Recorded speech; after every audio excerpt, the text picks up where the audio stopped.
그렇습니다. 우리 찬양을 부른 대로 여호와 하나님께서 저와 여러분을 향해서 너는 내 것이라, 내가 너를 사랑하노라, 내가 너의 인생을 책임지겠다, 그렇게 말씀하시는 것입니다.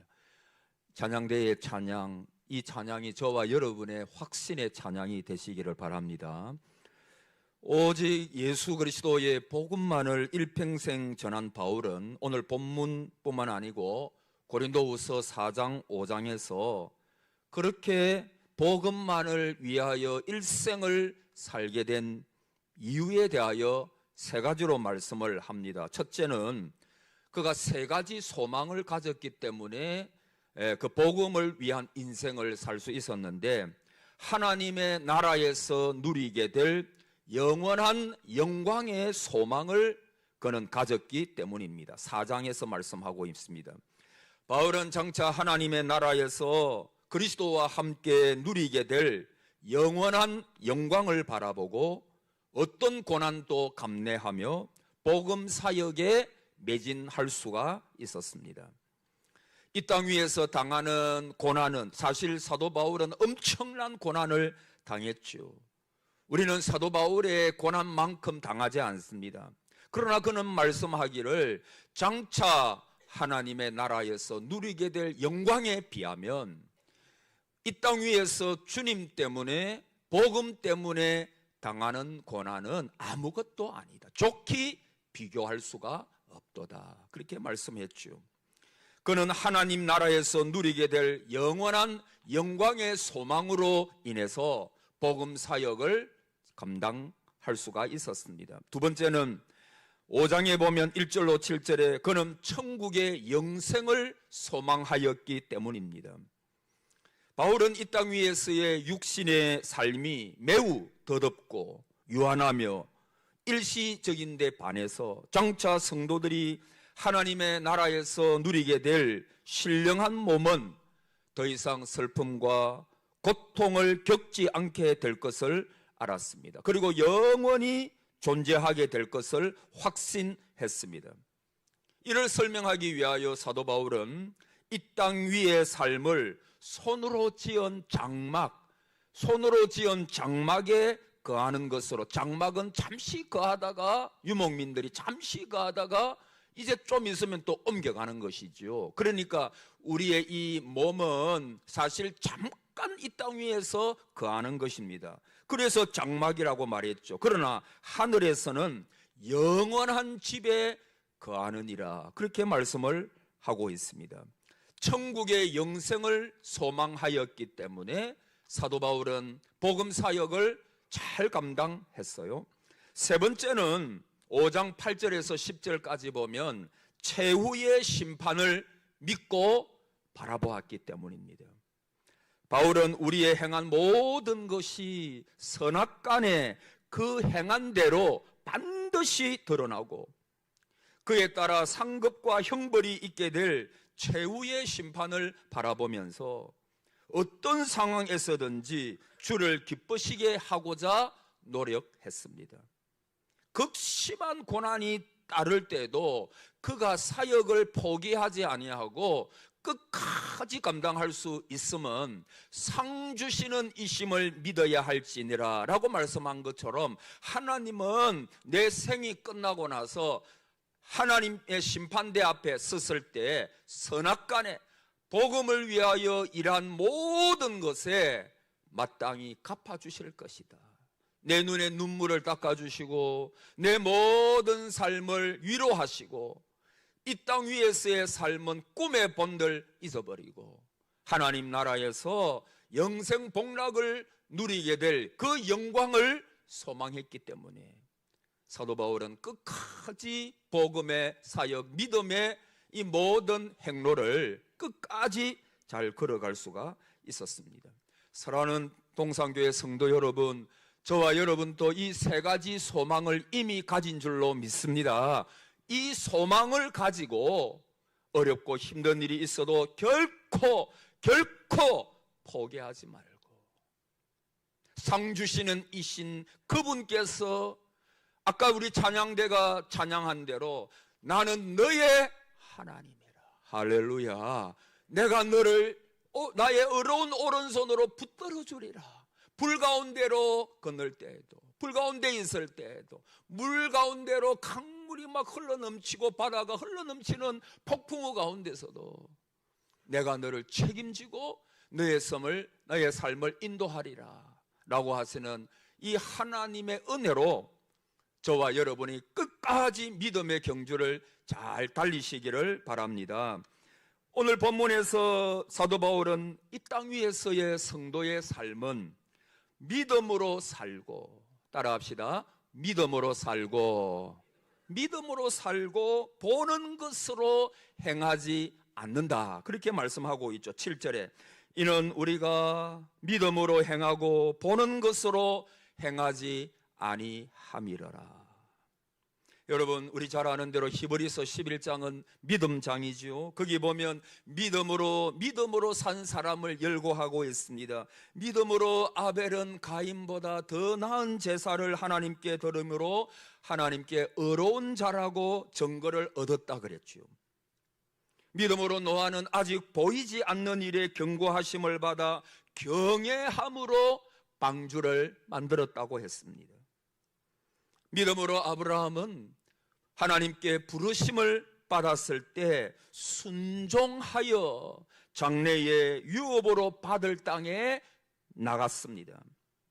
믿음으로 모세는 장성하여 바로의 공주의 아들이라 칭함받기를 거절하고 하나님의 백성과 함께 고난받기를 잠시 죄악의 낙을 누리는 것보다 더 좋아했습니다.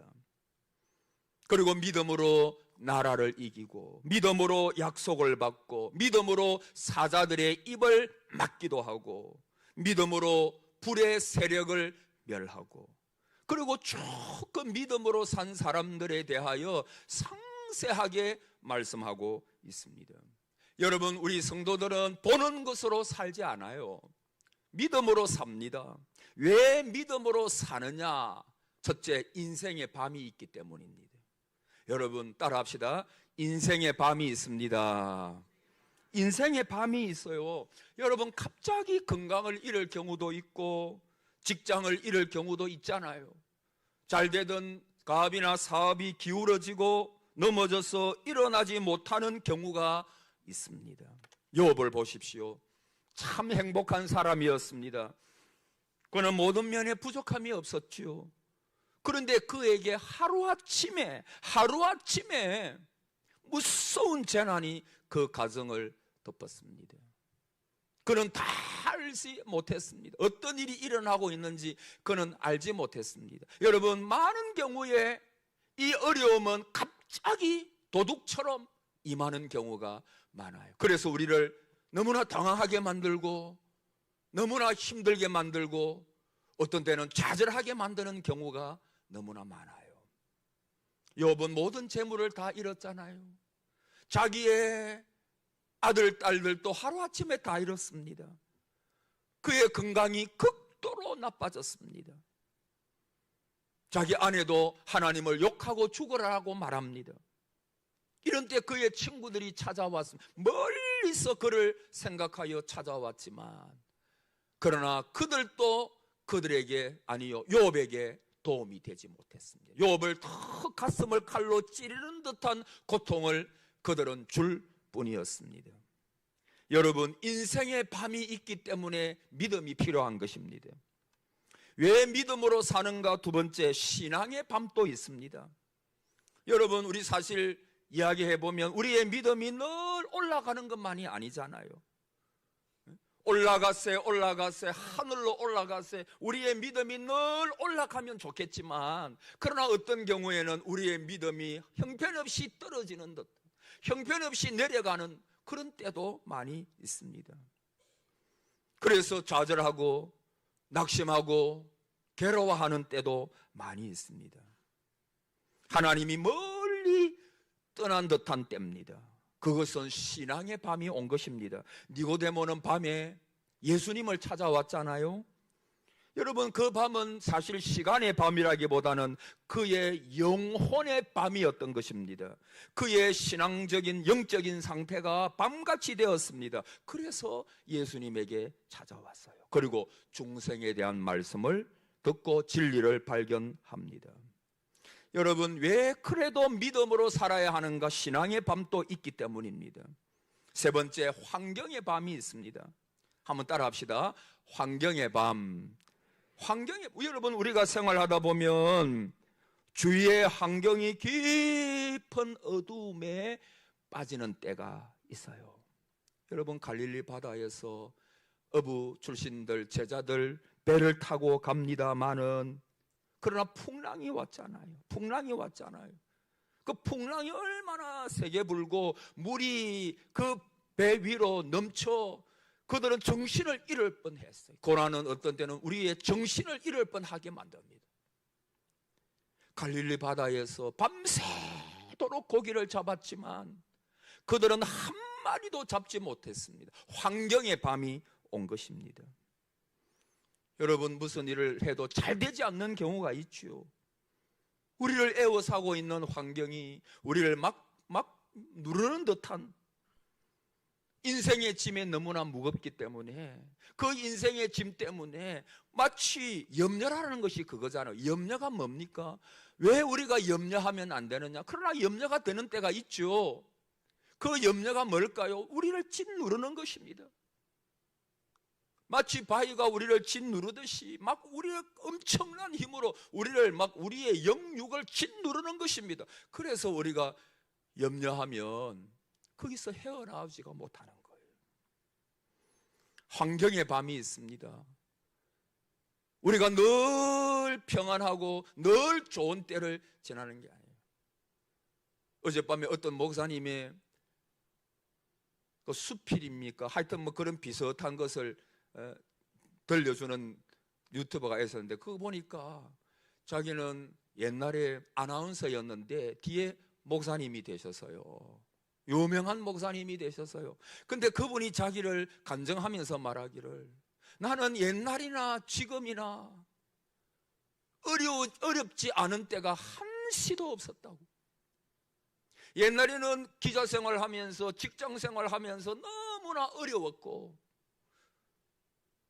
예수 그리스도를 믿고 나서도 의미는 달라졌지만, 내가 하나님 앞에서 고생하고 어려운 것은, 그 어려움은 보는 눈길은 달라졌지만, 해석하는 어려움을, 고난을 해석하는 것은 달라졌지만, 그러나 내 한평생 지금까지 살아오면서, 그분이 아마 70이 넘었을 거예요, 한 번도 내 인생이 편한 적은 없었다. 내가 그 말 듣는데 위로가 되더라고요.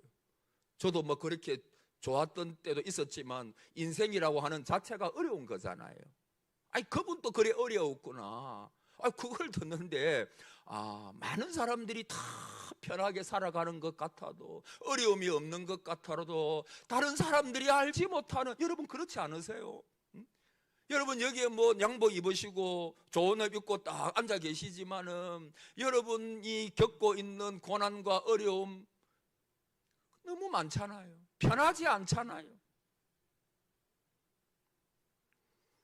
여러분, 환경의 밤이 있는 거예요. 환경의 밤. 그래서 그 편하지 않음이 우리를 막 확 누르는 그런 것이 너무 많아요. 여러분, 우리 그리스도인은 완전하지 않아요. 우리가 완전하지 않음을 하나님이 아시고 우리 자신이 알아요. 언젠가 그분께서 우리를 데려가시면 그때는 우리가 모두가 다 영화, 완전하게 될 거예요. 그러나 우린 이 땅 위에서 완전치 못해요. 그러나 하늘에 계신 너희 아버지의 온전하심과 같이 너희도, 따라합시다, 온전하라. 온전하라 하였으니까 우리는 힘을 써야 합니다. 온전한 삶을 살도록 날마다 노력해야 됩니다. 그러나 그리스도인 중에는 잘못된 자리에 앉아 있어가지고 온전함에 이르지 못하는 경우가 참 많아요. 어떤 사람은요, 낙심의 자리, 낙심의 나무 아래 앉아 있는 분이 있어요. 여러분, 성경에도 보면 엘리야가 나오잖아요. 이 엘리야는 위대한 승리를 거두었죠. 850대 1 바알 아세라 선지자들과 싸울 때에 그의 간절한 기도를 하나님께서 들으셨어요. 그리고 하늘에서 불로 응답하시는데 그 재물뿐만 아니라 나무와 돌과 흙을 다 태워버리고 제단 주위에 있는 또랑의 모든 물들도 그냥 핥아버리고 태워버렸습니다. 여러분, 그걸 보면서 저는 무슨 일이든지 하나님은 어중간하게 하시는 적이 없다. 할렐루야. 한번 따라해 보실래요? 하나님은 어중간하게 일하시지 않습니다. 할렐루야. 하나님이 하시면 되는 것입니다. 그분은 완전하게 일하시는 분입니다. 불을 내리셔가지고 또랑에 있는 모든 물까지 다 하나님께서 태워버리시는 거예요. 하나님께서 오늘 역사하시면 여러분 속에 있는 모든 죄악 덩어리들 다 태워버릴 줄 믿습니다. 성령님께서 역사하시면 저와 여러분의 심령이 깨끗하게 될 줄을 믿습니다. 하나님은 역사하시면 어중간하게 일하시지 않아요. 하나님의 역사를 엘리야가 보았잖아요. 근데 사람은 얼마나 약한 존재입니까? 그는 왕비 이세벨의 위협을 받았을 때에 그만 그는 낙심하고 말았습니다. 그는 하나님이 함께 하심을 잊어버렸고 갈멜산에서의 승리를 잊어버렸습니다. 어떻게 하나님께서 그를 보호하셨는가를 잊어버렸습니다. 그리고 도망치기 시작하죠. 그리고 로뎀 나무 아래에서 절망에 빠져서 나로 죽게 해달라, 그렇게 하나님 앞에 간구하고 있는 것입니다. 모세도 구하옵노니 내게 은혜를 베푸사 즉시 나를 죽여 내가 고난 당함을 내가 보지 않게 하소서. 여러분, 사실 모세나 엘리야는 하나님의 일을 자신이 책임진다고 생각한 거예요. 여러분, 그렇게 생각하면 저와 여러분은 전부 다 나가 떨어져요. 모세와 엘리야가 얼마나 하나님의 귀한 종입니까? 선지자입니까? 그들도 왜 나를 죽여달라? 로뎀 나무 아래에서도 그렇게 절망의 말을, 그 위대한 승리를 했던 엘리야가 뱉고 있느냐 하면 일을 내가 한다고 생각하기 때문입니다. 여러분, 왜 멍에가 가볍죠? 전에 어떤 분의 설교를 들으니까, 목사님의 설교를 들으니까 이런 예를 들더라고요. 그 양옆에 2m가 되는, 아니요 2m면 너무 크니까 한 190 되는 두 장정이 서 있고 요 중간에 있는 한 사람은 키가 170밖에 안 돼요. 그런데 같이 그걸 들고 이렇게 합니다. 여러분, 그러면 그 중간에 있는 사람은 힘이 더 갈까요? 안 더 갈까요? 더 갈 필요가 없죠. 왜냐하면 손만 들고 있으면 돼요. 그리고 양쪽에 있는 190이 되는 그 거대한 키 큰 용사들이 그것을 이렇게 하고 있다는 거예요. 내 멍에는 쉽고, 그게 무슨 말이냐 하면 내가 일한다는 게 아니에요. 나와 함께 일하자 하나님 말씀하시지만 누가 일하신다는 겁니까? 내가 하겠다는 것입니다. 하나님께서 하시겠다는 것입니다. 내가 책임진다고 생각하면 용기가 안 날 때가 많아요. 여러분, 여호수아도 생각해 보세요. 자기가 일한다고 생각하면 모세 뒤를 이어가지고 이스라엘 백성들을 가나안 땅을 정복하는 일에 나가려고 생각하면 나가기도 전에 그는 벌써 사기가 떨어지고 급장이가 되고, 담대하지 못하면 어떻게 이스라엘 백성들을 인도하겠습니까? 그래서 하나님께서 내가 너와 함께 하니까, 할렐루야, 내가 너와 함께 하니까 너는 마음을 강하게 하고 담대히 하라. 저는 여러분들 늘 그런 기도합니다. 여러분 마음을 강하고 담대히 할 수 있기를 바랍니다. 약하여지지 말기를 바랍니다. 어떤 나쁜 소식이 들려고, 어떤 어려운 일이 다가와도 마음을 강하게 하고 담대히 하십시오. 왜? 하나님이 일하시겠다는 것입니다. 내가 하는 게 아닙니다. 그래서 어떤 목사님은 이런 이야기를 하더라고요. 자기는 설교를 너무 잘하고 싶었대요. 그런데 여러 가지 열등감 때문에 설교를 잘하지 못했답니다. 근데 하나님께서 약한 자를 통해서 강한 자를 부끄럽게 하신다는 말씀을 듣고 하나님께서 어떤 마음을 주시는 거 하니까 그냥 너는 잘 연구해가지고 하나님의 말씀을 잘 설교 잘한다 이런 소리 들으려고 하지 말고 그냥 하나님의 말씀을 바르게 정직하게 진실되게 전하기만 하면 돼. 너는 메신저야. 그러면서 예를 들기를 여러분 예를 들어서 부흥회를 하면 강사 목사님이 어느 분에게 좀 부탁하기를 나에게 좀 가위를 갖다 주기를 부탁합니다. 그러면 그 사무실에 이분이 가가지고 뭐 내가 어떤 사람이고 신앙이 어떻고 또 뭐 이런 다 이야기를 하면서 이런 이야기하면 뭐라 그러겠어요? 아니 뭘 원합니까? 그러나 이 말을 더듬는 사람이 가가지고 그 사무실에 가서 가위 이러면 가위가 필요하십니까? 그분이 예를 들더라고.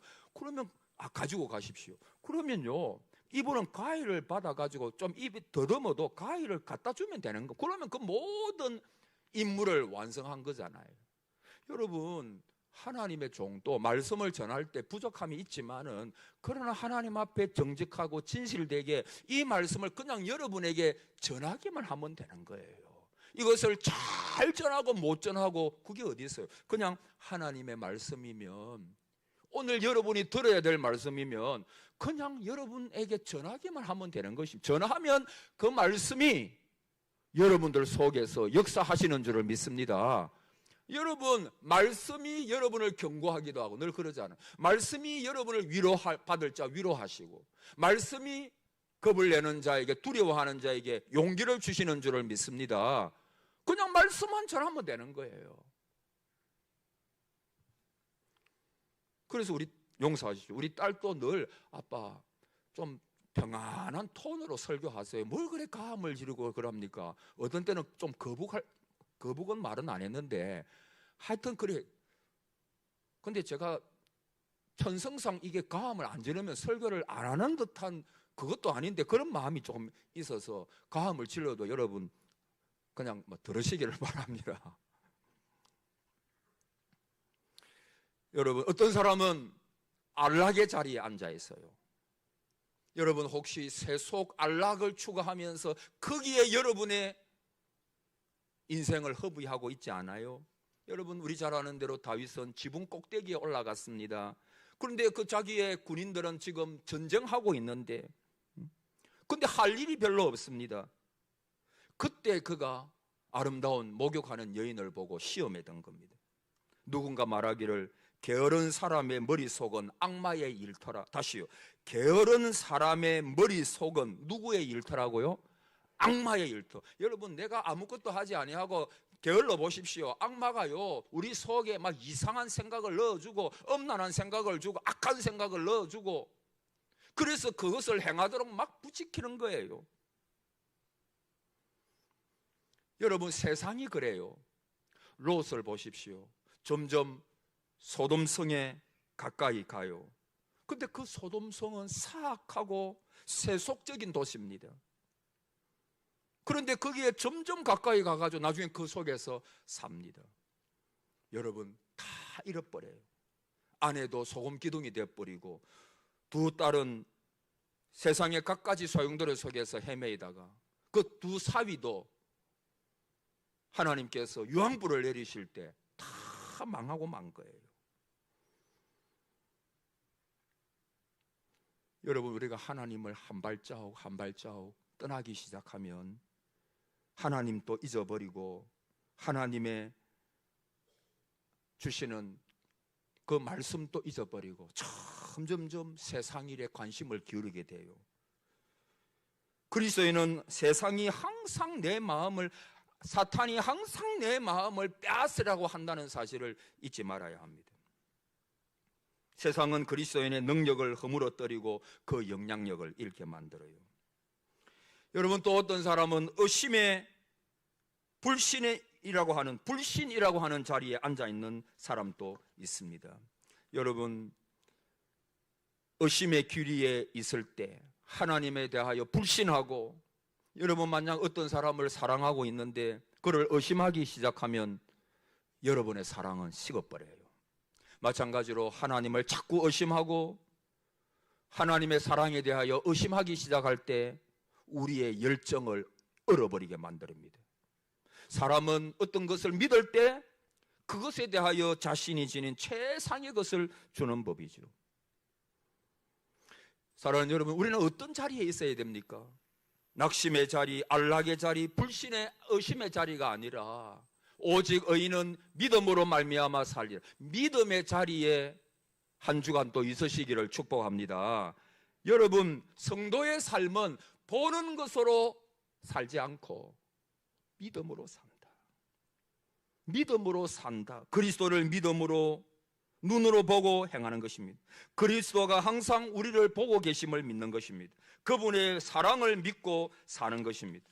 우리가 잘 아는 대로 하박국서에 보면 2장 4절에 오직 의인은 그의 믿음으로 말미암아 살리라. 따라합시다. 믿음으로 살리라.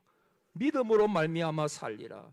여러분, 그의 믿음으로 여기 믿음에 해당되는 단어가 히브리어로 에무나, 전에도 한번 말씀드렸습니다. 에무나라고 하는 말입니다. 이 에무나라고 하는 믿음으로, 에무나 이 말의 기본적인 의미가 뭐냐 하면 견고하다, 강하게 버티다. 다시요, 견고하다, 강하게 버티다, 그런 뜻이 있거든요. 그러니까 하박국 2장 4절 다시 하면 오직 의인은 그의 견고함으로 말미암아 살리라.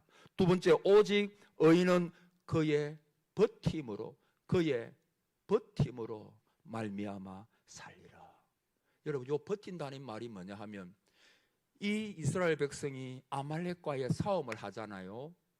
그때 여호수아는 전장에 나가고 모세는 산 꼭대기에 올라가죠. 모세가 손을 들고 하나님 앞에 기도합니다. 근데 피곤했을 때 아론과 훌이 모세의 손이 내려오지 못하도록 옆에서 붙들어 줍니다. 그래서 그 두 사람이 모세의 손을 들어 올렸더니 그 손이 해가 지도록 내려오지 아니한지라, 그렇게 말씀하고 있거든요. 그것이 뭐냐 하면 에무나라고 하는 말입니다. 믿음으로. 그러니까 그것을 직역하면 어떤 말이 되느냐 하면 그 손이 해가 지도록 견고한지라. 다시 말하면 그 손이 해가 지도록 버틴지라. 여러분, 모세의 손이 너무 피곤해가지고 버틸 수 없을 때 돌을 가져다가 아론과 훌이 옆에서 팔을 붙들어 올려가지고 모세의 팔이 강하게 버티는 상태를 에무나, 믿음으로 그 단어를 쓰고 있거든요. 그러니까 하박국은 이렇게 다시 말하는 것입니다. 오직 의인은 그의 믿음으로 말미암아 살리라. 이 말은 오직 의인은, 따라합시다, 그의 버팀으로 말미암아 살리라, 그 뜻이 돼요. 그의 버팀으로. 여러분, 우리 성도는 그렇게 사는 거예요. 성도는 어떻게 사느냐? 견고한 믿음으로 살 때도 있지만 어떤 때는 내가 버티는 거예요. 아브라함 보세요. 약속이 성취가 안 되어도, 힘들더라도 아브라함아, 나는 너의 상급이요 방패다. 내가 너에게 반드시 아들을 주겠고 내년 이맘때는 아들이 있을 것이다. 이것을 믿고, 하나님을 믿고 버티는 거예요. 여러분, 우리 속에 성령님께서 이미 와 계시며 성령님께서 오늘 또 저와 여러분 가운데 역사하시는 줄을 믿습니다. 그러므로 여러분, 저와 여러분은 혼자가 아닙니다. 그리고 하늘나라를 보십시오. 구름같이 둘러싼 허다한 정인들이 우리를 보면서 응원하고요. 그래서 신앙생활은 절대 혼자가 아닙니다. 성령님이 함께 계시고, 할렐루야. 그리고 구름같이 허다한 정인들이 이 어려운 세상을 우리와 똑같이, 우리보다 훨씬 더 어렵게 살아갔던 그 정인들이 하늘나라에서 우리를 보면서 응원하고 있는 거예요. 주님은 또한 우리를 위하여 하나님의 보좌 우편에서 중보의 기도를 드리시고 계시는 거예요. 그 절대 여러분 혼자가 아니에요. 그러므로 여러분 믿음으로 견고하게 서시고, 그러나 어렵더라도 믿음으로 버티는 은혜가 있기를 바랍니다. 때가 되면 하나님께서 기이한 일들을 이루실 줄을 믿습니다. 특세할 때 그래 말씀드렸잖아요. 여러분, 우리가 하나님의 기이한 일들을 봅시다 라고 말할 때는 무슨 말을 하고 있는 것입니까? 믿음으로 삽시다, 그 말이다 그랬잖아요. 믿음으로 살아야 하나님의 역사를 본다, 그 말입니다. 그게 기이한 일들이에요. 초대교회가 표적과 기사가 많이 나타나니 기적이 일어나는 교회라 그랬지 않아요. 왜 기적이 일어났어요? 믿음으로 나아가니까, 믿음으로 전진하니까. 여러분, 초대교회가 얼마나 살기 어려운 때인 줄 알아요. 우리가 쉽게 초대교회로 돌아가자 하지만 초대교회는요, 예수님 믿기가 정말 어려운 때에 핍박도 많고 어떤 때는 죽음도 각오해야 되는 때예요.